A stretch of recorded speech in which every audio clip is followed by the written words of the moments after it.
नमस्कार प्रिय विद्यार्थियों, एवरीबॉडी गुड मॉर्निंग।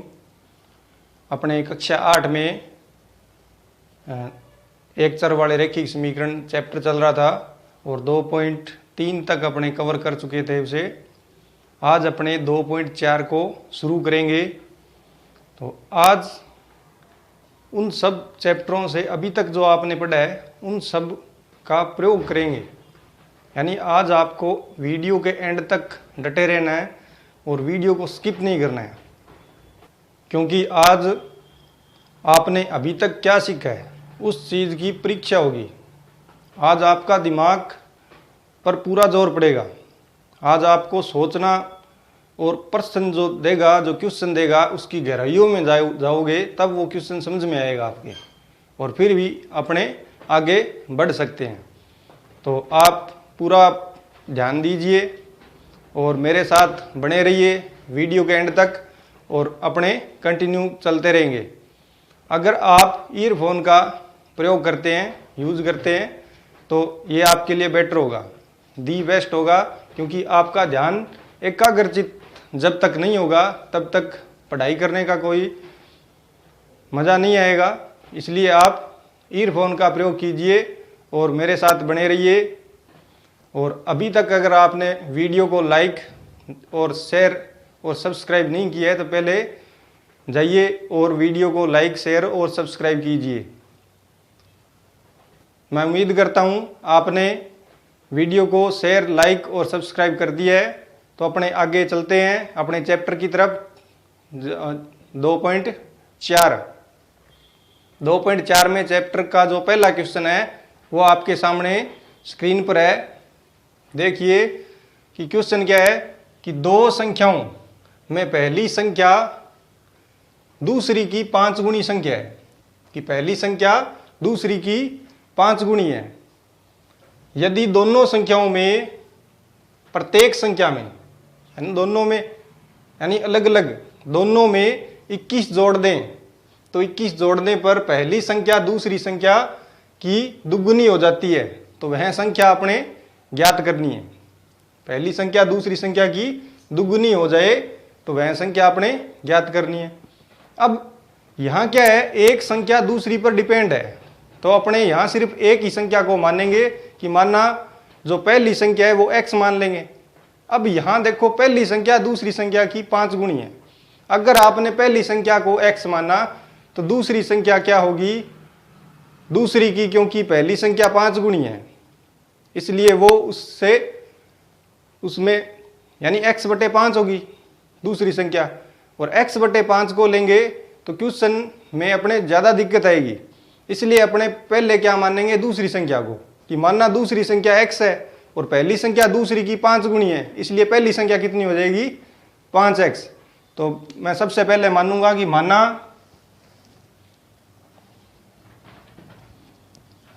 दूसरी संख्या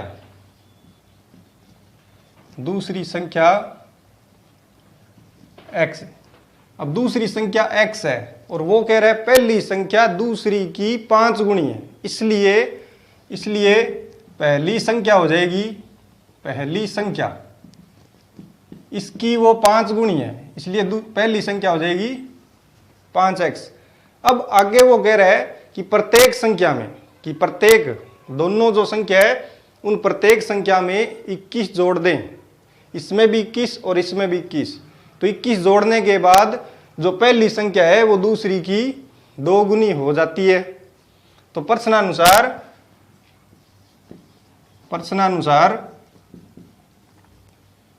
कि पहले तो दोनों संख्याओं को लिखेंगे। मैंने लिखा पहली संख्या यहां और बराबर लगा के दूसरी संख्या लिख दी यहां। अब दोनों संख्याओं में 21 जोड़ दिया, प्रत्येक संख्या में 21 जोड़ना है, इसलिए मैंने दोनों तरफ बोथ साइड ऐड 21 यानी दोनों तरफ 21 जोड़ दिया। अब 21 जोड़ने के बाद क्या हो जाता है कि जो पहली संख्या है, अब पहली संख्या कौन सी है, ये 5x पहली संख्या थी तो ये पहली संख्या है, और ये x दूसरी संख्या मानी है अपने, तो ये दूसरी संख्या है। पहली संख्या दूसरी की यानी ये संख्या उसकी 2 गुनी है, ये ज्यादा है और अपने बराबर यूज कर रहे हैं, तो बराबर है नहीं, करना पड़ेगा। बराबर करने के लिए या तो इसमें, क्योंकि ये 2 गुणी है, या तो यहाँ 2 से डिवाइड करूंगा या यहाँ 2 से मल्टीप्लाई करूंगा, यानी जो कम होता है उसकी तरफ गुणा में यानी मल्टीप्लाई हो जाता है। तो यहाँ अब ये 1 वेरिएबल इक्वेशन है, एक रैखिक समीकरण है, और इसे अपने क्या करेंगे, हल कर लेंगे।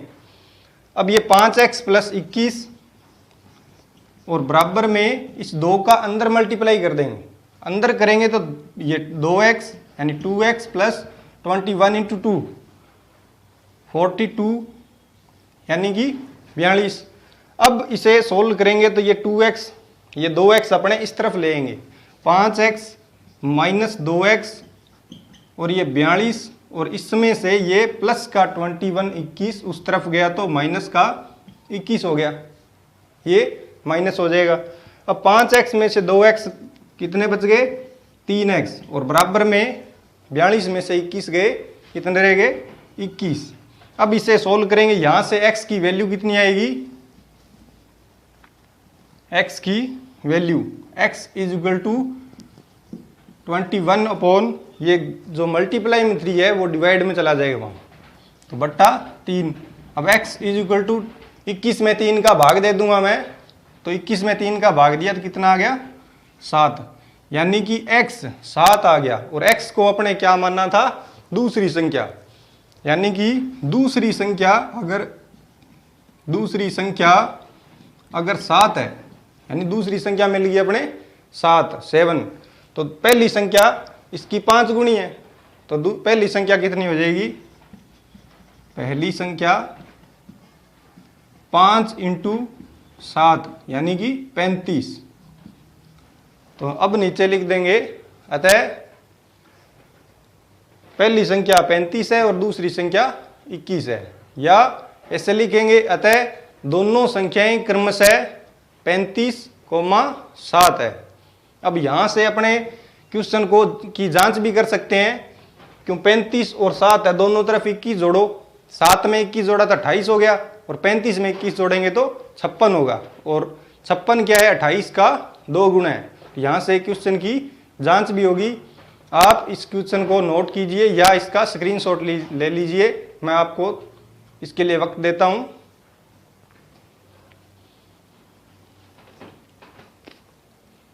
चलिए आगे चलते हैं दूसरे क्वेश्चन की ओर। दूसरा क्वेश्चन आपके सामने है, देखिए क्या है क्वेश्चन, कि 2 अंकों वाली एक दी गई संख्या के अंकों का योग 9 है, यानी एक 2 अंकों की संख्या है, जैसे इकाई का अंक और दहाई का अंक, यानी कि 11 से लेके 99 तक, 99 तक 2 अंकों की सारी संख्याएं हैं, उनमें से कोई एक संख्या है वो, और उसके अंक ऐसे हैं कि उन दोनों अंकों का योग कितना है, 9 है। आगे क्या कह रहा है कि इस संख्या के अंकों को बदलकर जो प्राप्त संख्या है वो दी गई संख्या से 27 अधिक है, दी गई संख्या से 27 अधिक है, तो दी गई संख्या ज्ञात करनी है, क्या उसने संख्या क्या दी है। तो यहां अपने क्या करेंगे, अपने क्या क्या मालूम है कि एक तो उस संख्या के अंकों का योग 9 है, अब उसमें 2 अंक है, अब 2 अंकों की संख्या है, एक तो उसमें 1th प्लेस डिजिट है और एक 10th प्लेस डिजिट है, यानी कि एक इकाई का अंक है और एक दहाई का अंक है। तो यहां मैं सबसे पहले इकाई का अंक मानूंगा कि माना इकाई अंक x है, इकाई का अंक x है, इकाई के अंक को x मान लिया। उसके बाद अब दूसरा जो दहाई अंक है वो इस इकाई वाले में जोड़ने पर कितना आता है, 9 आता है। तो मुझे एक अंक मालूम है x है, तो दूसरा अंक 9 - x हो जाएगा, क्योंकि जैसे 2 कोई लड़के हैं, राम और श्याम है, उनके पास टोटल 9 रुपये हैं, उनके पास कुल 9 रुपये हैं, उसमें से एक यानी कि राम के पास 5 रुपये हैं, तो दूसरे लड़के यानी श्याम के पास कितने होंगे, 4 रुपये। और ये 4 कैसे आया, जो योग है उस योग में से इस 5 को माइनस कर दिया, 9 में से 5 को माइनस करके 4 आता है। इसलिए यहां क्या होगा कि अंकों का योग तो 9 है, अंकों का योग 9 है, इसलिए उनमें से एक अंक इकाई का x मान लिया, तो दूसरा अंक क्या होगा, 9 में से x घटाएंगे, 9 माइनस x लिखेंगे, वो दूसरा अंक होगा दहाई का अंक। तो दहाई का अंक, दहाई का अंक या यहां लिखें, इसलिए दहाई का अंक कितना हो जाएगा, 9 माइनस एक्स यानी 9 माइनस एक्स। अब मेरे पास इकाई का अंक भी है और दहाई का अंक भी है, इकाई का भी है और दहाई का अंक भी है। अब मैं क्या करूंगा कि यहां देखते हैं थोड़ा सा एक बार कि मैं कहूं इकाई का अंक 4 है और दहाई का अंक, ये इकाई का अंक है 4 और दहाई का अंक है 6, तो संख्या क्या होती है। तो यहां क्या करते हैं, इकाई के अंक का जो स्थानीय मान होता है, प्लेस वैल्यू होती है इकाई के अंक की, वो कितनी होती है, 1। तो इसे 4 को, इकाई वाले अंक को 1 से गुणा करेंगे तो 4 × 1 4, और दहाई वाले अंक 10th प्लेस डिजिट की प्लेस वैल्यू कितनी होती है, 10 होती है दहाई वाले अंक की, इसलिए इसे 10 से गुणा करते हैं और ये आता है 60। फिर दोनों को ऐड कर देंगे तो ऐसे संख्या बन गई 64, यानी कि 64 ऐसी संख्या है जिसमें इकाई का अंक 4 है, दहाई का अंक 6 है। वैसे ही यहां अपने पास इकाई और दहाई के अंक है, तो अपने ऐसी एक संख्या बना सकते हैं। अब पहले वो संख्या बनाएंगे, संख्या क्या होगी कि तब देन द नंबर इज, तब संख्या, ये इकाई का अंक है तो x का x, इसके गुणा में जो मल्टीप्लाई में 1 आएगा तो वो लिखने की आवश्यकता नहीं है क्योंकि x x है और x × 1 भी x होता है, इसलिए x का x, और प्लस ये दहाई का अंक है तो इसे मैं किससे मल्टीप्लाई कर दूंगा, 10 से, क्योंकि इसकी प्लेस वैल्यू दहाई के अंक की 10 होती है। अब ये टोटल ऐड कर दिया तो ये पूरी वो संख्या है, ये पूरी संख्या बन गई। तब ये संख्या है वो दी गई संख्या, ये दी गई, यहां लिख देता हूं मैं, दी गई संख्या, दी गई संख्या ये। अब आगे वो कह रहा है कि संख्या में जो अंक है इकाई और दहाई के, उनके आपस में स्थान बदलने, इकाई अंक को दहाई बना देंगे और दहाई वाले अंक को इकाई बना देंगे। तब क्या होगा कि दहाई वाला अंक इकाई बन जाएगा और इकाई वाला दहाई। तब यहां लिखेंगे प्रश्नानुसार, प्रश्नानुसार संख्या के अंकों का स्थान बदलने पर प्राप्त संख्या,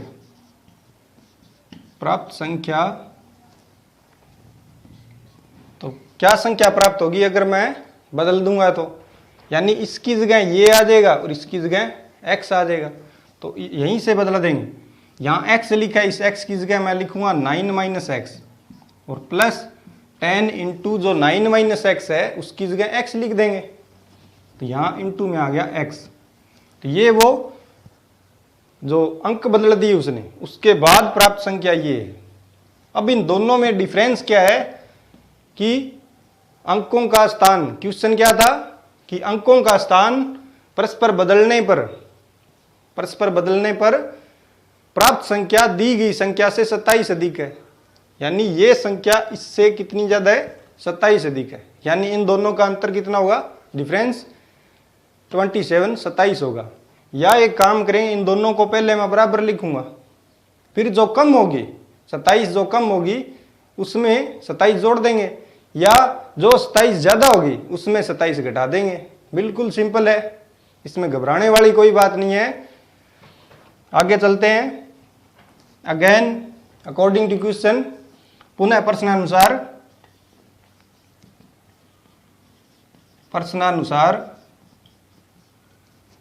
पहले मैं ये संख्या लिख रहा हूँ x plus 10 into 9 minus x closed square bracket is equal to, फिर ये लिख लेंगे अंक बदलने पर प्राप्त संख्या 9 माइनस एक्स प्लस 10x,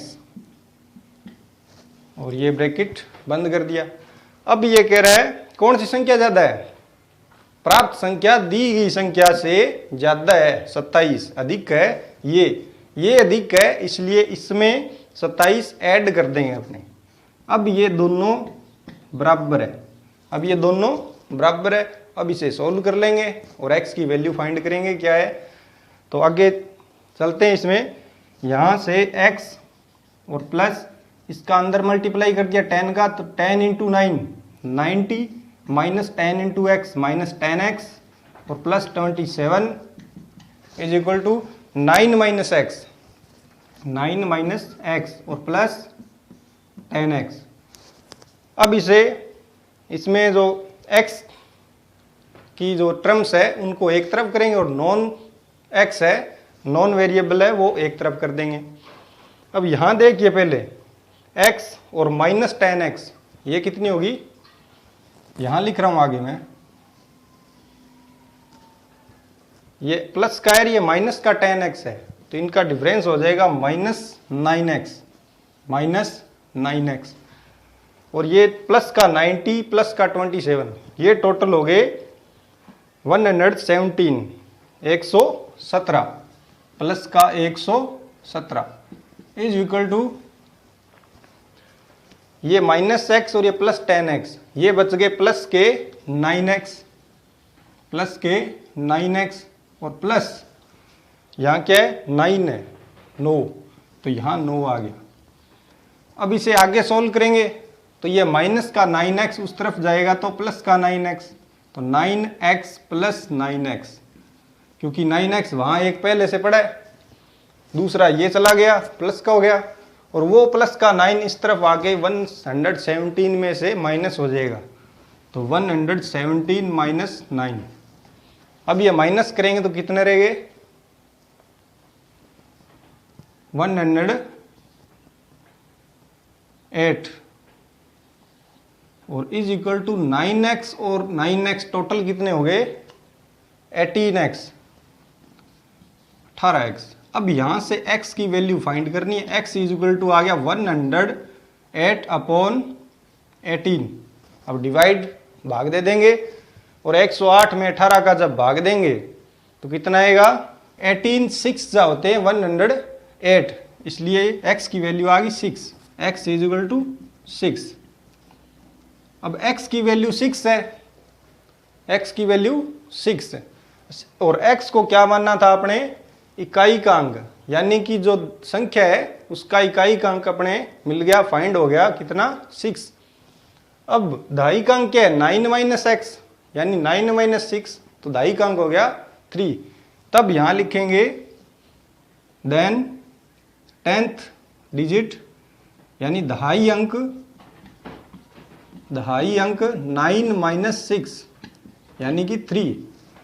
अब इकाई का अंक 6 है, दहाई का अंक 3 है, तो अपने पास जो दी गई संख्या है, यानी अपने यही फाइंड करनी थी, वो पूछ रहा है दी गई संख्या ज्ञात कीजिए, यानी फाइंड करनी थी है, तो यहाँ x की जो भी वैल्यू आपके पास आई है वो इसमें रख देंगे। देन संख्या क्या बनेगी कि दी गई संख्या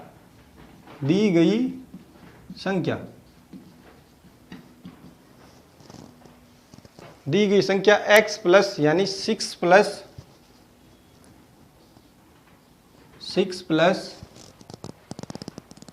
10 इंटू 9, यानी यहां मैं अंदर रखूंगा 10 इंटू 9 माइनस एक्स, 9 माइनस 6, और इसे सोल्व करेंगे, और सोल्व करेंगे तो क्या बनेगा 6 प्लस 10 इंटू 9 90 माइनस 10 इंटू 6 60, ये बन गया 6 प्लस 90 माइनस 60। अब 90 में से 60 चला गया तो 30 रह गया, और 30 को 6 में ऐड कर देंगे तो अपनी जो संख्या है वो क्या बन गई 36। यहाँ लिखूंगा मैं 36 कि वो संख्या क्या है 36 है। अब नीचे लिख देंगे आप, अतः दी गई संख्या क्या होगी 36 होगी। बिल्कुल आसान है, क्वेश्चन जैसे कह रहा है अपने वैसे ही करना है, एक्स्ट्रा कुछ भी नहीं करना। बस शुरू में एक जो यानी 2 राशियां देगा जो अज्ञात है, फाइंड है करनी होगी आपको, उनमें से कोई एक मान लेंगे और दूसरी उस पर डिपेंड होगी तो वो वैसे मिल जाएगी, और फिर जो क्वेश्चन कह रहा है उसी अनुसार अपने लिख देंगे और फिर आगे सोल्व कर लेंगे, लीनियर इक्वेशन बनेगी। आप इसे नोट कीजिए, स्क्रीनशॉट ले लीजिए, मैं वक्त दे रहा हूं आपको।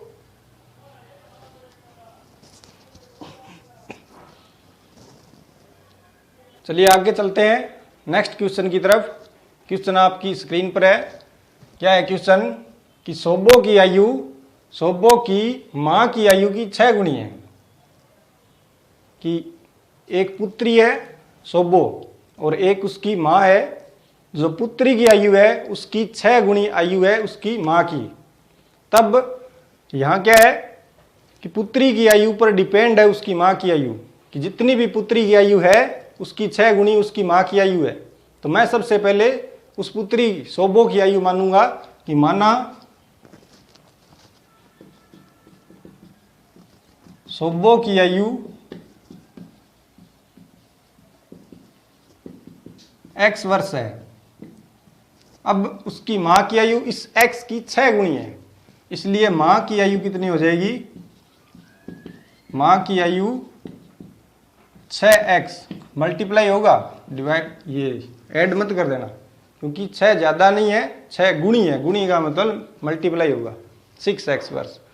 अब आगे क्या क्वेश्चन कह रहा है कि 5 वर्ष बाद सोबो की आयु उसकी मां की जो वर्तमान आयु है ये 6x उसकी 1/3 हो जाएगी। यानी कि 5 वर्ष बाद क्या होगा, यहां लिखेंगे 5 वर्ष बाद सोबो की आयु कितनी हो जाएगी, सोबो की आयु x में 5 ऐड कर देंगे तो x + 5 वर्ष, ये सोबो की 5 वर्ष बाद की आयु है। अब इन दोनों में क्या रिलेशन है, ये मां की वर्तमान आयु है और ये सोबो की 5 वर्ष बाद की आयु है। ये क्या कह रहा है, ये जो आयु है वो इस मां की आयु की वर्तमान आयु की 1/3 हो जाएगी, यानी इसमें 3 से डिवाइड करने पर यह प्राप्त होगा। तो पहले इसे अपने अकॉर्डिंग टू क्वेश्चन की प्रश्नानुसार मैं क्या करूंगा, पहले दोनों को बराबर रखूंगा। ये सोबो की आयु x + 5 और ये 6x उसकी मां की वर्तमान आयु, इन दोनों में कनेक्शन क्या है कि ये सोबो की जो आयु है वो उसकी 1/3 है, यानी इसमें 3 से डिवाइड करने पर यह प्राप्त होता है। तो दोनों को बराबर करने के लिए यहां आप क्या करोगे, या तो यहां 3 से डिवाइड कर दो या यहां 3 से मल्टीप्लाई कर दो। दोनों एक साथ नहीं करने, एक ही काम करना है, या तो डिवाइड या मल्टीप्लाई। तो मल्टीप्लाई ठीक है, या डिवाइड करें, चलो डिवाइड कर दिया, यहां 3 से डिवाइड कर दिया। अब सॉल्व कर लेंगे इसे, तो ये x + 5 और ये डिवाइड कर दिया तो ये बच गया 2x, 3 2 6, ये 2x। और अब इसे आगे सॉल्व करेंगे तो ये x उस तरफ गया तो 2x - x, यानी x = 5। तो ये बच गया 2x - x = 5 और ये x = 5, यानी x की वैल्यू कितनी आ गई 5। यानी सोबो जो x क्या माना था, सोबो की आयु कितनी है 5 वर्ष है। तब मां की आयु कितनी हो जाएगी, 5 × 6 5 × 6 क्या हो जाएगी 30x, ये 30 ईयर। तो यहां लिख रहा हूं आगे, तब देन मां की आयु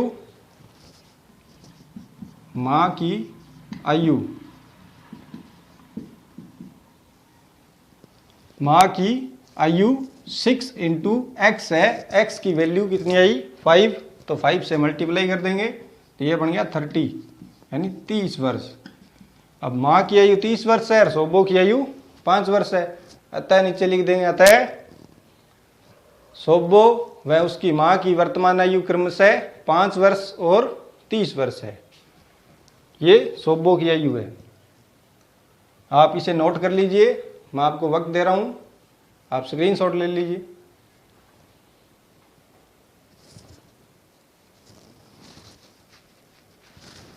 चलिए आगे चलते हैं।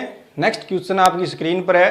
क्या है क्वेश्चन कि माहुली गांव में एक तंग आयताकार भूखंड है। तंग का मतलब फिट है, वो एक आयताकार भूखंड है। भूखंड विद्यालय बनाने के लिए सुरक्षित है वो। और इस भूखंड की जो लंबाई और चौड़ाई का जो एक अनुपात दिया है वो कितना है? 11:4 है। लंबाई चौड़ाई में एक रेशियो है 11:4, 11:4 का। तो यहाँ ये रेशियो है, तो रेशियो कैसे निकलता है? जैसे कि 50 और 150 है, 50 और 150, इन दोनों को कट करके अपने रेशियो निकालते हैं। अब काटा किससे? 51 जा 50 और 53 जा 150, यानी रेशियो कितना आया? 1:3। ये अनुपात 1:3, यानी किस टेबल से काटा आपने? 50 से। वैसे ही यहां जो रेशियो दिया है वो भी तो किसी न किसी टेबल से कटा होगा, और वो पता नहीं है, तो वो ही मानेंगे अपने क्या है? x है। तो यहां सबसे पहले लिखूंगा मैं कि आयताकार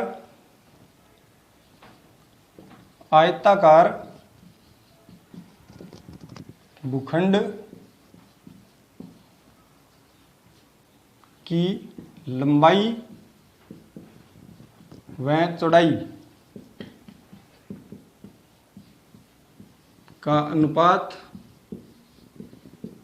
कितना दिया है? 11:4, 11:4। तब अपने ये अनुपात दिया, यहां मानना कुछ नहीं है। यहां ऐसे नहीं लिखेंगे वो इनको जो रेशियो लाने के लिए जो काटा था वो टेबल अपने माननी है x, ऐसे कुछ नहीं करना।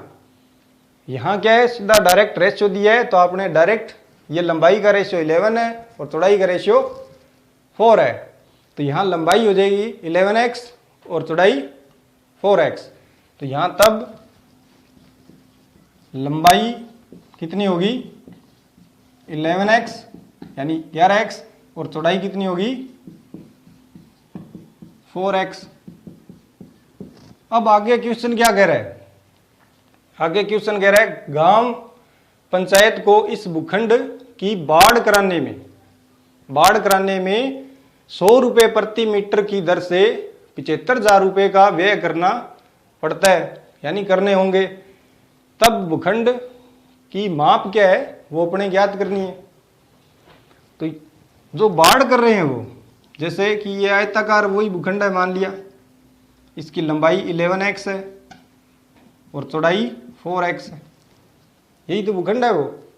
अब इसमें बाढ़ कहाँ होगी? बीच में तो होने से रही। बाढ़ कहाँ होती है? किनारों किनारों पर, यहाँ बाढ़ होगी। और ये बाढ़ करने के लिए टोटल जो वे है, जो चार्ज लगता है वो 75,000 का लगता है। यानी कि अपने इस भूखंड के पेरीमीटर पर, परिमाप पर व्यय करना है, परिमाप पर बाढ़ लगानी है। तो इसका परिमाप आपको पता होना चाहिए।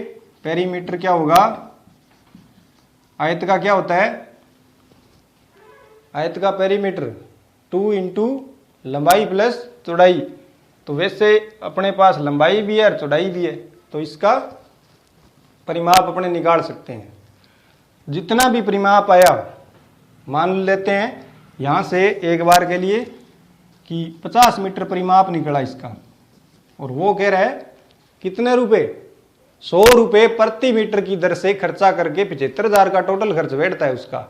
इसलिए यहाँ 100 रुपये प्रति मीटर है, तो जितना भी पेरीमीटर आता है, परिमाप आता है, उसको 100 से मल्टीप्लाई करेंगे तो टोटल व्यय मिलेगा, अपने खर्चा मिलेगा टोटल।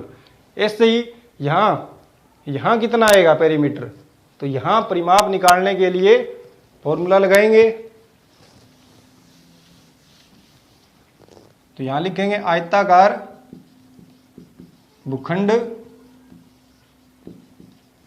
का परिमाप, ये परिमाप कितना होगा 2 इंटू लंबाई प्लस चौड़ाई, यही होता है।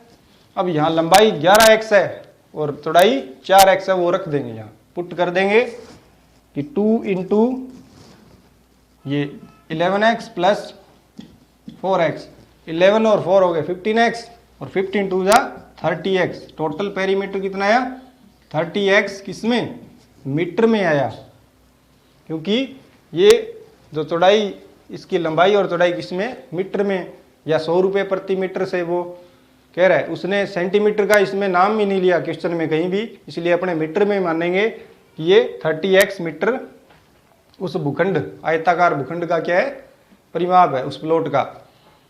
अब इस पर जो खर्चा किया है उसने वो 100 रुपये प्रति मीटर से किया है, और पेरीमीटर अपना कितना है 30x, तो इसे 100 से मल्टीप्लाई करेंगे, टोटल कुल व्यय, तो कुल व्यय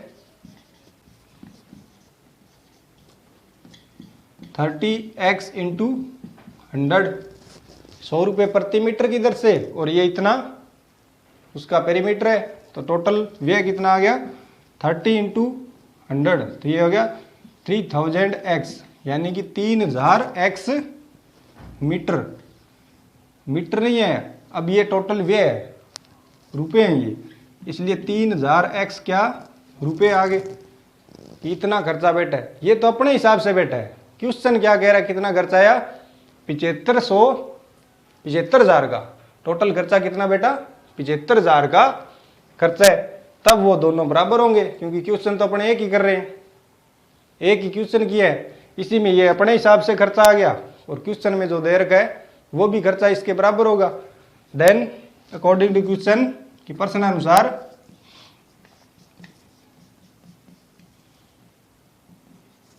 इन दोनों को बराबर रख देंगे, यानी 3000x 3000x is equal to 75,000 75,000, ये इक्वल है, बराबर है।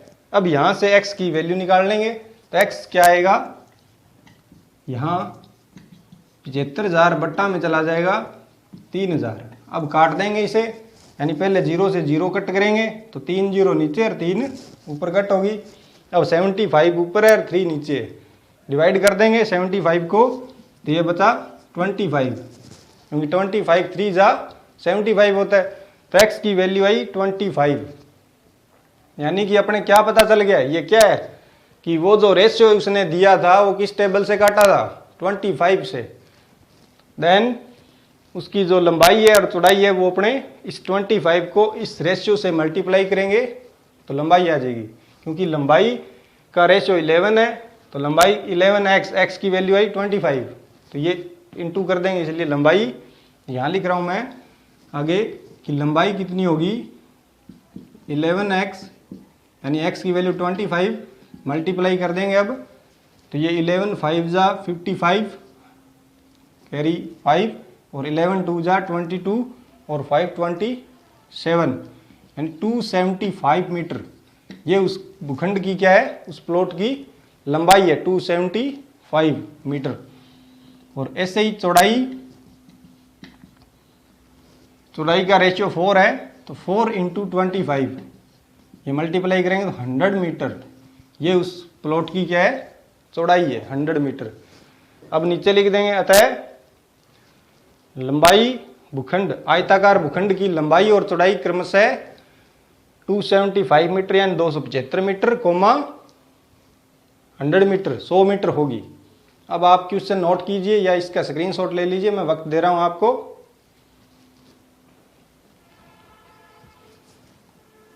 चलिए आगे चलते हैं नेक्स्ट क्वेश्चन की तरफ, आप बने रहिए और प्रश्न की गहराइयों में जाकर फिर उसे सोचिए, फिर आप उसके सॉल्यूशन तक पहुंचेंगे। तो नेक्स्ट क्वेश्चन देखते हैं।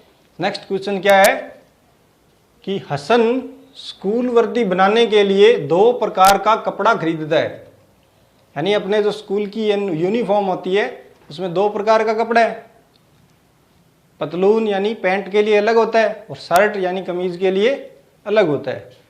इसलिए आगे क्या कह रहा है, इसमें कमीज के कपड़े का जो भाव है, रेट है, वो 50 रुपीज है, 50 रुपये प्रति मीटर, और तथा पतलून के कपड़े का भाव 90 रुपये प्रति मीटर है।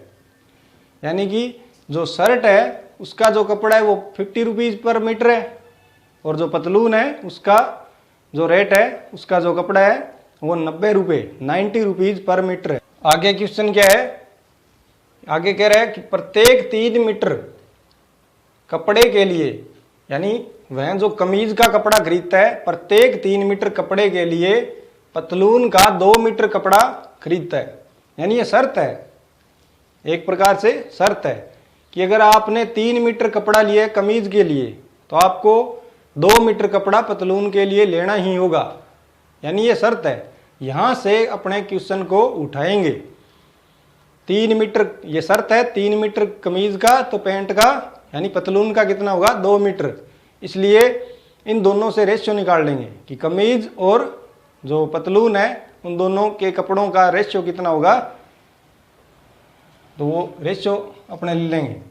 अब सबसे पहले तो मैं यहां लिखूंगा कि कमीज, यानी जो क्वेश्चन में दिया है पहले वो अपने नोट कर लेंगे कि कमीज व पतलून के कपड़ों का भाव क्रमशः कमीज का तो है 50 रुपये यानी 50 रुपीज़, और पतलून का है 90 रुपये यानी 90 रुपीज़ है। उसके बाद कह रहा है कि 3 मीटर कमीज, शर्त है ये कि प्रश्नानुसार 3 मीटर यानी कमीज के लिए, कमीज के लिए 3 मीटर व पतलून के लिए 2 मीटर कपड़ा खरीदता है, 2 मीटर कपड़ा खरीदता है। ये उसने शर्त दी है क्वेश्चन में। यानी कि कमीज का कपड़ा 3 मीटर खरीदेगा तो पतलून का कितना खरीदेगा, 2 मीटर। अब आगे क्वेश्चन कह रहा है कि वह इस कपड़े को क्रमशः, यानी कमीज का जो कपड़ा है उसे तो 12% यानी 12% तथा जो पतलून के लिए है उसको 10% यानी 10% पर आगे बेच देता है, और बेचकर कुल कितना लाभ कमाता है वो 36,600 रुपये 36,600।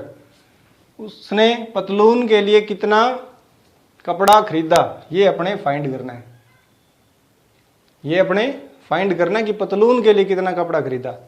अब ना तो अपने पतलून का पता कि कितना खरीदा और ना ही कमीज का पता, पर एक शर्त पता है कि जितना भी कमीज के लिए खरीदा है, यानी 3 मीटर के हिसाब से, अगर 3 मीटर कमीज के लिए खरीदा है तो 2 मीटर पतलून के लिए, अगर 6 मीटर कमीज के लिए खरीदता है तो 4 मीटर पतलून के लिए। ये शर्त है। तो मैं मान लूंगा कि उसने x मीटर कमीज के लिए खरीदा, यानी 3x, इसके मल्टीप्लाई में 3x ले लेंगे कि 3x मीटर कमीज के लिए खरीदा तो पतलून के लिए कितना खरीदेगा, 2x। ये एक रेशियो है दोनों में 3:2 का, पतलून और कमीज और पतलून दोनों के कपड़ों का रेशियो 3:2 है। इसलिए रेशियो आता है तो मल्टीप्लाई में x लेते हैं, और कमीज के लिए कुल कपड़ा कि तब माना कमीज व पतलून के लिए कपड़ा क्रमशः खरीदा, क्रमशः 3x कोमा 2x, यानी मीटर में खरीदा है, मीटर लगाएंगे 3x metre coma 2x metre खरीदा।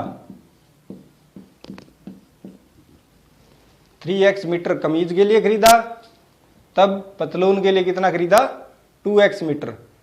अब वो आगे इस कपड़े को, यानी ये कपड़ा है टोटल, ये कमीज का टोटल कपड़ा है और ये पतलून का टोटल कपड़ा है। अब इस कपड़े को आगे बेच देता है और दर दी है किस, यानी कि 12%, इसका 12% पर बेचता है और इसे पतलून वाले को 10% पर आगे बेचता है। और कुल जो उसे बेनिफिट हुआ है, उसे जो टोटल लाभ हुआ है वो भी दे रखा है।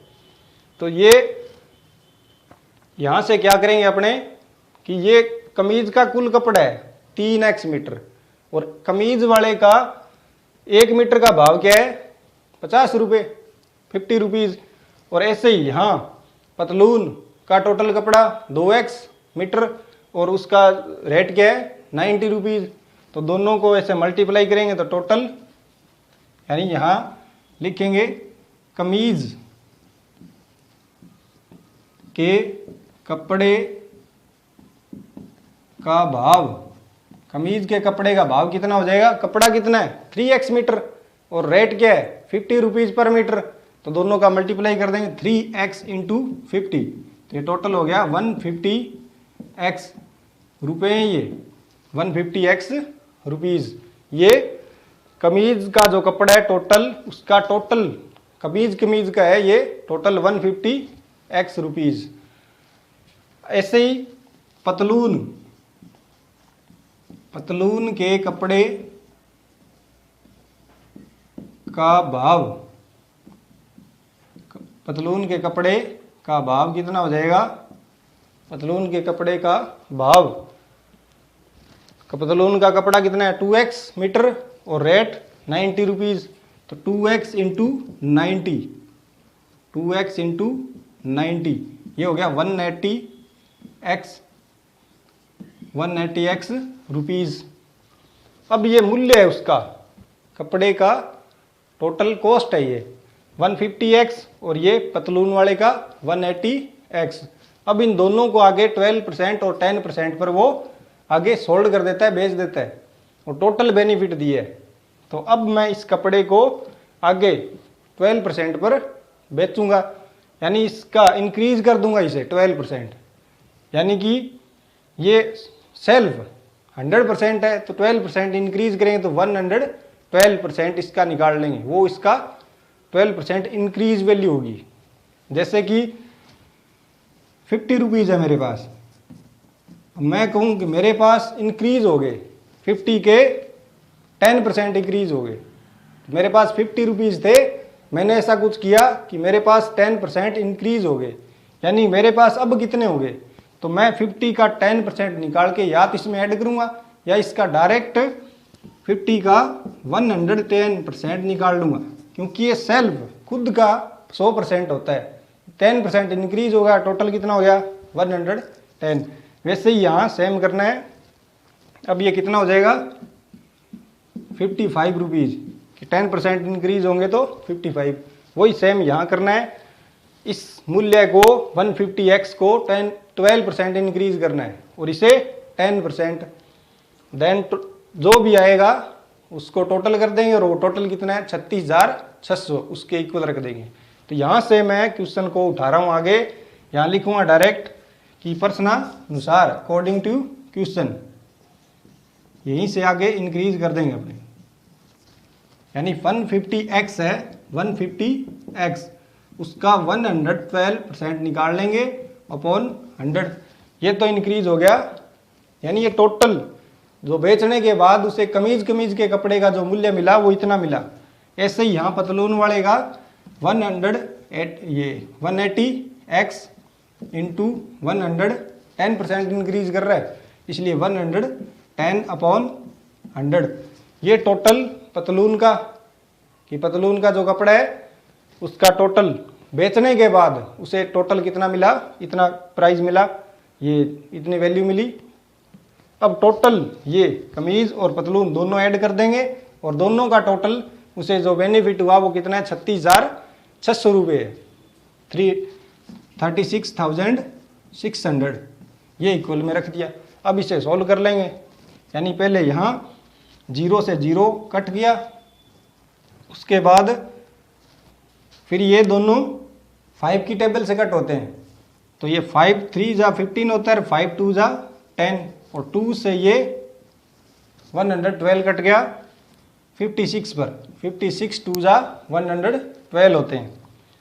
यहाँ ऊपर जो भी बच गया उनका मल्टीप्लाई नीचे लिख देंगे। 56 इंटू 3, ये कितने हो गए? 56 इंटू 3 168x, ये टोटल वैल्यू आ गई। ये टोटल कमीज का जो कपड़ा है उसकी वैल्यू है 108x, और प्लस दिख नहीं रहा आपको, मैं ऊपर लिखूंगा। अब आप इतना एक बार नोट कर लीजिए, क्वेश्चन को स्क्रीनशॉट ले लीजिए, मैं वक्त दे रहा हूं आपको।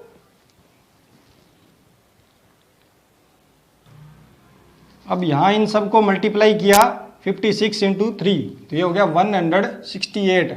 168 इंटू x। ऐसे ही यहाँ कट करेंगे तो 0 0 कैंसिल, और 18 और 11 का 18 और 11 का मल्टीप्लाई कर देंगे, तो ये कितना है यहाँ 11 8 जा 88, और 198 आ गया टोटल, और इंटू x। ये पतलून के कपड़े का टोटल वैल्यू है सोल्ड करने के बाद, और ये कमीज के जो कपड़ा है उसकी टोटल वैल्यू है सोल्ड यानी बेचने के बाद। इन दोनों का सम 36,600 है, ये इक्वल में आएगा। अब इन दोनों को ऐड कर देंगे, ऐड किया तो ये बना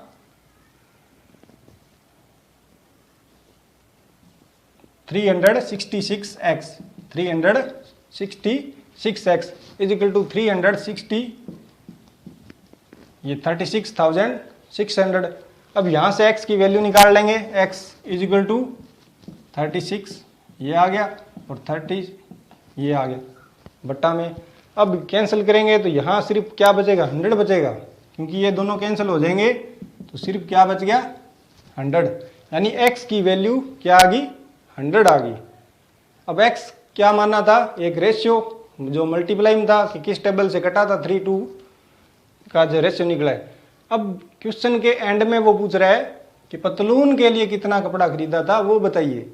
पतलून के लिए कितना कपड़ा खरीदा था उसने 2x, x की वैल्यू 100, देन पतलून के लिए खरीदा गया कपड़ा कितना था 2 इंटू 100, 2x है इसलिए x की वैल्यू 100 आई, तो 2 इंटू 100 हो गया 200 मीटर, यानी 200 मीटर कपड़ा उसने पतलून बनवाने के लिए खरीदा था। अगर यहाँ वो पूछता कमीज के लिए, तो कमीज का भी अपने निकाल सकते हैं। कमीज का कितना था 3x मीटर था, तो 3 इंटू x 300 मीटर होता। तो आप बिल्कुल आसान क्वेश्चन है, थोड़ा सा ध्यान दीजिए, क्वेश्चन को गहराइयों में जाकर समझिए। क्वेश्चन को अच्छे से जब क्वेश्चन समझ जाओगे तो आंसर आप इजीली उसे सोल्व कर पाओगे। आप इसे नोट कीजिए, स्क्रीनशॉट ले लीजिए इसका।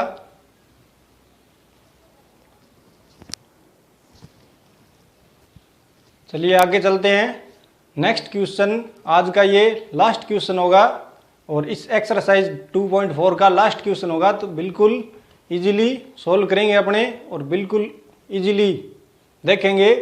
क्वेश्चन क्या है कि हिरणों के एक झुंड का आधा भाग मैदान में चर रहा है और शेष का 3/4 भाग वहीं पास में खेल कूद रहा है, और शेष 9 हिरण एक तालाब में पानी पी रहे हैं। तो झुंड में हिरणों की संख्या ज्ञात कीजिए। तो यहाँ क्वेश्चन क्या कह रहा है कि एक हिरणों का झुंड है, अब उसमें हिरणों की टोटल संख्या नहीं दी हुई, वो अपने फाइंड करनी है। तो यहीं से क्वेश्चन को उठा लेंगे कि माना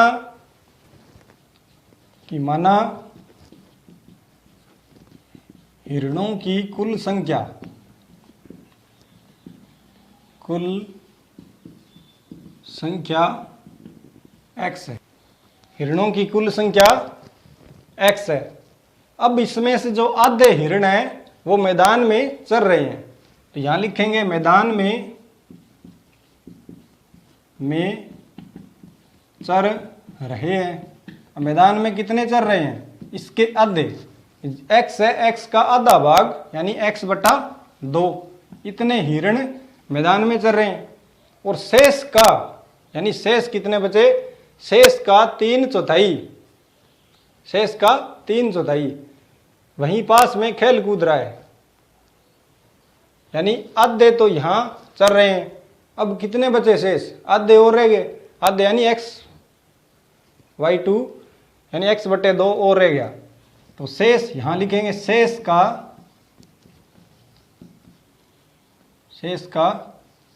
3/4 यानी 3/4 भाग वहीं पास में खेल कूद रहे। अब खेल कूद कितने रहे हैं? x बटे 2 थे शेष, और इसका 3/4 यानी इसे मल्टीप्लाई कर देंगे 3/4 से। अब टोटल ये कितने हो गए? 3 × x 3x upon 4 × 2 8, 3x upon 8। इतने हिरण वहीं पास में खेल कूद रहे हैं। अब आगे और चले, आगे क्वेश्चन कह रहा है शेष बचे, यानी इसमें से शेष बचे कि कितने थे? x/2 थे, उसका 3/4, 3x/8 वहां खेल कूद रहा है। उसके बाद शेष कितने रह गए?